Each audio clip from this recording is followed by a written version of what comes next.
Thanks for the upgrade, my dear. Ethan grinned as he strolled into the living room, tossing his sunglasses onto the coffee table. He stood there obnoxiously confident in his tailored suit and pristine new shoes, his luggage spilling high-end logos.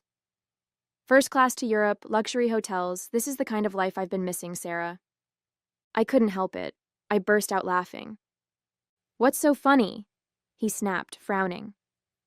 Oh, Ethan, I said, shaking my head. You have no idea what you've done.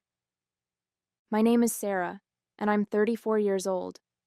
I work in cybersecurity, and for the last 7 years, I've been married to a man who turned out to be a walking red flag disguised as charm. Ethan was always the smooth talker, the dreamer, the one who made everything sound like a brilliant plan. Meanwhile, I was the one who made those plans happen, holding down a steady career while he bounced from one half-baked scheme to the next. I ignored the warning signs, the financial secrecy, the constant excuses for his lack of income, because I wanted to believe we were a team. But at 2 a.m. last week, Ethan made a mistake he couldn't charm his way out of. I'd been asleep upstairs when it happened. He must have waited until he was sure I was out cold before sneaking down to my laptop. My cybersecurity work had taught me to keep an eye on potential scams, but I never thought I'd need those skills at home. That night, Ethan used my laptop to access one of my credit cards. He copied down the details, snapped a few pictures with his phone, and slinked back into bed like nothing had happened. The next morning, while sipping my coffee, I noticed a flood of alerts on my phone. I opened my banking app to find nearly $50,000 in charges: designer clothing, expensive watches, first-class flights to Paris. My stomach sank as the pieces clicked into place. Ethan was behind this. Of course he was. But instead of panicking, I smiled. The card he'd used wasn't a personal account. It was a dummy credit card tied to a training program I run at work. It's designed to teach companies how to detect and respond to fraud. Every transaction triggers an automatic alert that goes straight to the authorities. Ethan had no idea he'd just turned himself into a case study. I called my lawyer, Chloe, that same morning. You're not going to believe this, I told her, recounting everything in detail. She didn't even try to hold back her laughter. Wait, let me get this straight, she said between chuckles. He stole a dummy card? The one that's linked to fraud detection? Exactly, I said, my voice calm but edged with satisfaction. I don't think he realized what he was doing. He probably thought he was being clever. Clever? Chloe said. He's a moron. Every charge he makes is going to get flagged. Have the authorities contacted you yet? Not yet, but it's only a matter of time. For the rest of the week, I stayed quiet, waiting to see how far Ethan would take it. He left a note on the counter a couple of days later. Taking some time for myself. Don't wait up. I knew exactly what that meant. He was using my stolen money to live it up abroad. Every night, I watched the fraud alerts roll in. High-end restaurants, 5-star hotels, and extravagant shopping sprees. Each notification felt like a small victory. 3 days into his spree, I got a call from Agent Keller, a federal investigator assigned to the case. We've identified significant fraudulent activity tied to your account, he said. Do you know who might be responsible? Yes, I replied without hesitation. My husband. There was a brief pause. Your husband? I explained the situation, including the fact that the card was part of a cybersecurity program. Agent Keller let out a low whistle.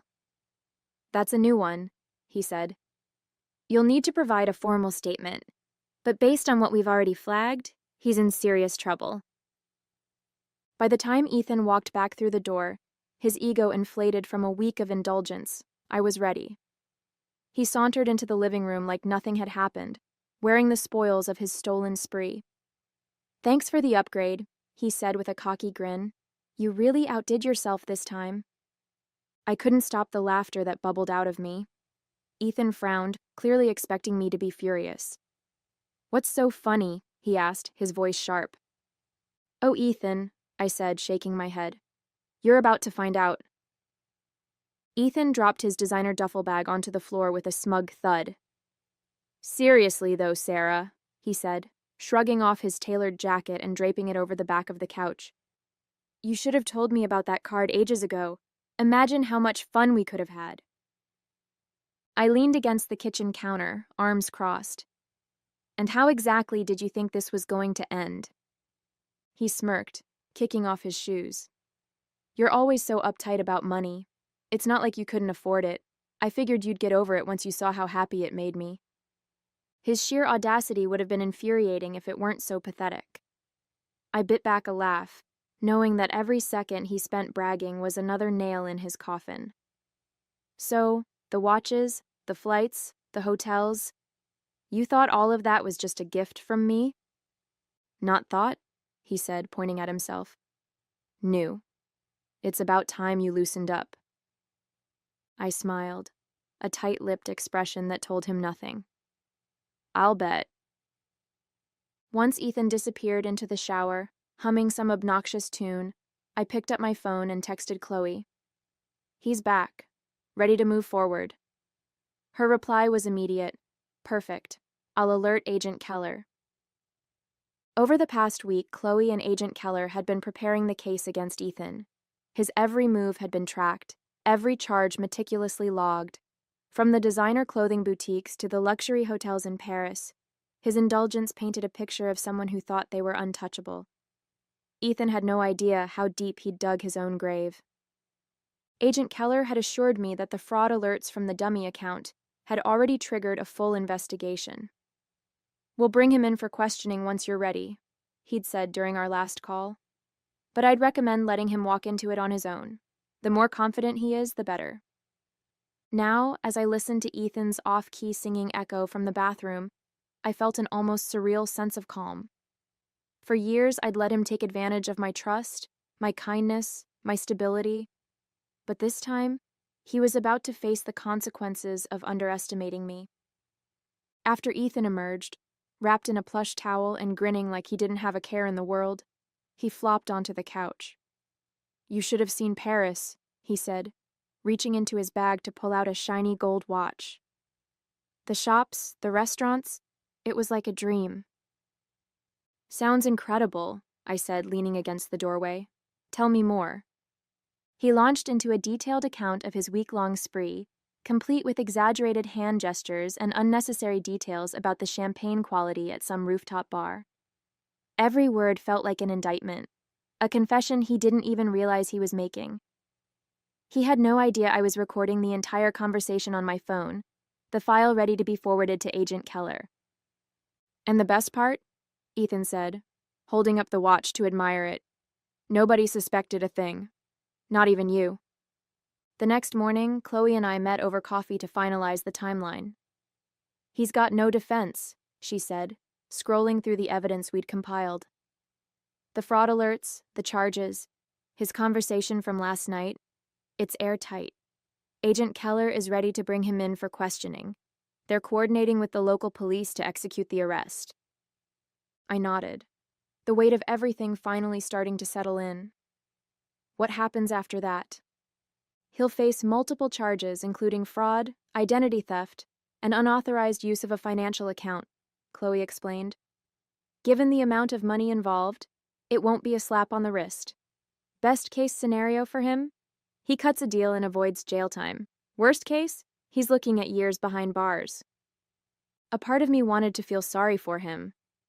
But then I remembered the smug grin on his face, the way he'd flaunted his stolen goods without a second thought about the damage he'd caused. This wasn't just a mistake. It was a pattern of selfishness and entitlement that I'd been blind to for far too long. Later that evening, as Ethan lounged on the couch scrolling through his phone, I heard the unmistakable sound of a knock at the door. My heart raced, not with fear, but with anticipation. I walked to the door and opened it to reveal Agent Keller and two uniformed officers standing on the porch. "Good evening, Ms. Miller," Keller said, his tone professional but warm. "Is Ethan home?" "He's right inside," I said, stepping aside to let them in. "Feel free to make yourselves comfortable." Ethan looked up from his phone, his brows knitting together in confusion. "What's going on?" he asked, sitting up straighter.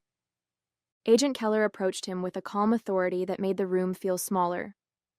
Ethan Miller, you're under investigation for multiple counts of credit card fraud and unauthorized use of financial accounts. We'd like you to come with us for questioning. Ethan's face went pale, his confidence evaporating in an instant. What? No, this has to be a mistake, he stammered, looking to me for support. Sarah, tell them, this is crazy. I crossed my arms, tilting my head slightly. I don't know, Ethan. You've been awfully busy lately. Maybe you should explain it to them. As the officers read him his rights and led him toward the door, Ethan continued to protest. You can't do this. Sarah, this is a setup. You're my wife. Aren't you supposed to stand by me? Funny, I said, leaning against the doorway. I thought husbands weren't supposed to steal from their wives. Guess we're both learning something today. Ethan glared at me, his bravado replaced by desperation. You won't get away with this. I smiled. Oh, Ethan. I already have. The door shut with a sharp click as the officers escorted Ethan out, leaving the living room eerily silent. I stood there for a moment, staring at the empty space where he'd been standing just minutes ago. My heart was racing, not from fear, but from the sheer weight of the moment. He was gone. Finally, undeniably gone. But this wasn't over. Not yet. About an hour later, Chloe called. He's with Agent Keller now, she said, her voice calm but firm. They've started questioning him. From what Keller told me, Ethan is already trying to spin the story in his favor. Of course he is, I said, rolling my eyes. Let me guess. He's playing the victim? Spot on, Chloe replied with a dry laugh. He's claiming you gave him permission to use the card. But don't worry. Between the fraud alerts, the charges, and your recording, he doesn't stand a chance. The next morning, Agent Keller called with an update. We've got everything we need, he said. Your husband, soon-to-be ex-husband, admitted to using the card, but insists he didn't know it was tied to a fraud detection program. He's trying to blame the mix-up on you. That sounds about right, I said, leaning back in my chair. What happens next? We're moving forward with the charges, Keller explained. He's facing multiple counts of fraud and unauthorized use of a financial account. Given the amount of money involved, he'll be looking at significant consequences. The buyer protection programs flagged his luxury purchases, so those are being reimbursed. You're not liable for a cent. The relief I felt was immediate and overwhelming. For days, I'd carried the weight of Ethan's actions, worried that somehow he'd managed to slip through the cracks. But now, hearing Keller's confidence, I realized the full extent of my victory. Thank you, I said, for everything. Don't thank me, Keller said. This case practically handed itself to us. You handled this brilliantly. The fallout hit Ethan harder than I expected. Word spread quickly among our mutual friends and acquaintances about his arrest, and it wasn't long before his carefully crafted image of the charming, carefree husband began to crumble. Nicole, the woman I suspected he'd been seeing, apparently dropped him the moment she heard about the charges. The designer goods he'd flaunted were confiscated, the flights he'd booked were canceled, and the banks froze his accounts. One evening, I got a call from an unfamiliar number. Against my better judgment, I answered, and sure enough, it was Ethan. Sarah, he began, his voice low and strained. I need to talk to you. I couldn't help but laugh. Ethan, the only thing you need to do is figure out how to explain yourself to the judge. Please, he said, his tone shifting to desperation. I messed up, okay? I didn't mean for it to go this far. I was just what? I interrupted, my voice cold. Just trying to steal $50,000 from me? Just hoping I wouldn't notice? Just banking on me being too blind or too forgiving to stop you? There was a long silence on the other end of the line. Finally, he muttered, I thought you loved me. I let out a sharp breath, my anger boiling over. I did, Ethan. I loved the person I thought you were. But the person who stole from me, who lied to me, who thought he could get away with it, that's not someone I could ever love. Before he could respond, I hung up. A week later, Chloe called to confirm that Ethan had accepted a plea deal. He's avoiding jail time, she explained. But he'll have to pay back every cent he tried to steal and complete community service. Plus, his credit is going to be in shambles for years. That sounds fitting, I said. He always wanted the high life. Now he gets to see how the other half lives. Chloe laughed. You're handling this way better than most people would. It's funny, I said, smiling to myself. For years, I thought Ethan was the one who held things together in our marriage. I thought his charm, his ambition, his big ideas were what kept us moving forward. But now I see it clearly. I was the one holding everything up. He was just dead weight. The day the divorce papers came through, I poured myself a glass of wine and sat on the couch, looking around the apartment that now felt wholly and completely mine. Ethan's absence wasn't a loss. It was a gift, a chance to rebuild my life without the constant shadow of his selfishness. As I sipped my wine, I thought about the moment he'd walked through the door, flaunting his stolen goods and mocking me for the supposed upgrade he'd given himself. He'd been so confident, so sure of his own brilliance, and now he was the one paying the price. For the first time in years, I felt truly free. This wasn't just the end of a marriage. It was the beginning of a life I could finally call my own. The apartment felt eerily quiet in the days after Ethan's arrest. His things were gone, what little he hadn't sold or stuffed into his designer duffel bag, but the space felt lighter, almost like the weight of his betrayal had been physically lifted. For the first time in years, I could sit in my own home without feeling his shadow looming over me. Chloe stopped by one afternoon to drop off some final paperwork. "How are you holding up?" she asked, sitting on the couch with her usual no-nonsense demeanor. "Better than I thought I would," I admitted, handing her a cup of coffee. "It's strange, but I don't even feel angry anymore, just relieved." She smiled knowingly. "That's because you've already won. You didn't just survive this, Sarah. You came out stronger." Yeah. I thought about that as we went through the documents, finalizing the details of Ethan's financial restitution. It wasn't just about the money, though knowing he'd be paying back every cent was satisfying. It was about finally reclaiming my independence. For years, I'd let Ethan dictate the terms of our relationship, thinking it was easier to keep the peace. But now, I realized that peace built on compromise and silence wasn't peace at all. The official letter of divorce arrived a week later, delivered in an unassuming envelope that felt far too small to contain something so monumental.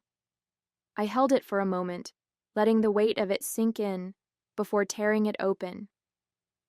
My eyes scanned the lines of legal jargon until I found the words that mattered most. Finalized and irrevocable.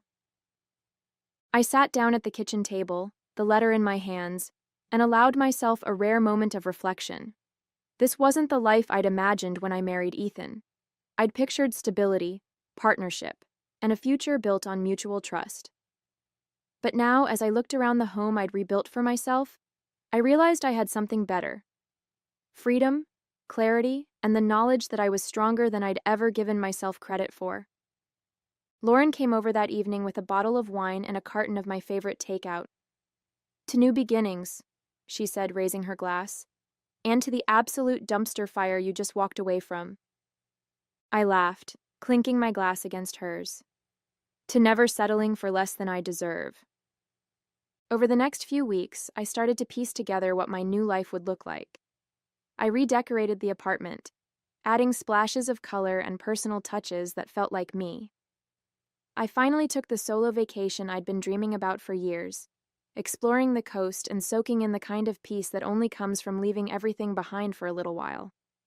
Ethan tried to reach out a few more times, through mutual acquaintances, vague apologies over email, even a laughably tone-deaf letter claiming he'd changed. But I didn't respond. There was nothing left to say. He'd made his choices, and I'd made mine. Every now and then I'd hear updates about his life through the grapevine. He was struggling to find work, his reputation tarnished by the fraud charges. He'd moved back in with his parents, apparently still clinging to the belief that he could talk his way out of anything. I didn't feel sorry for him. If anything, I felt relief. He wasn't my problem anymore.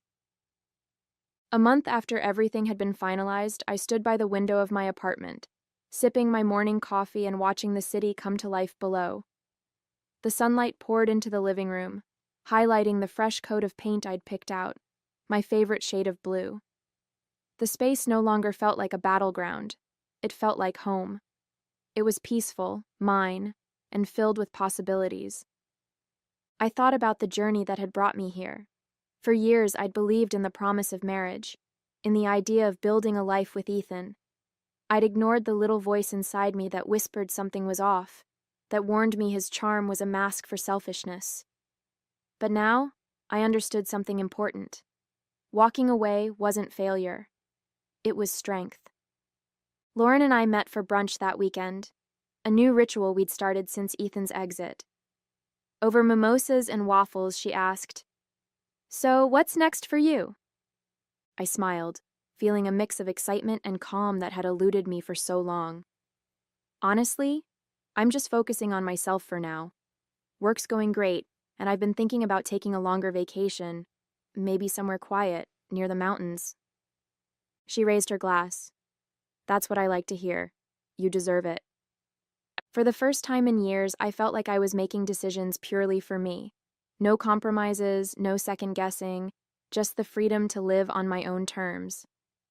Occasionally, I'd still get updates about Ethan from mutual acquaintances.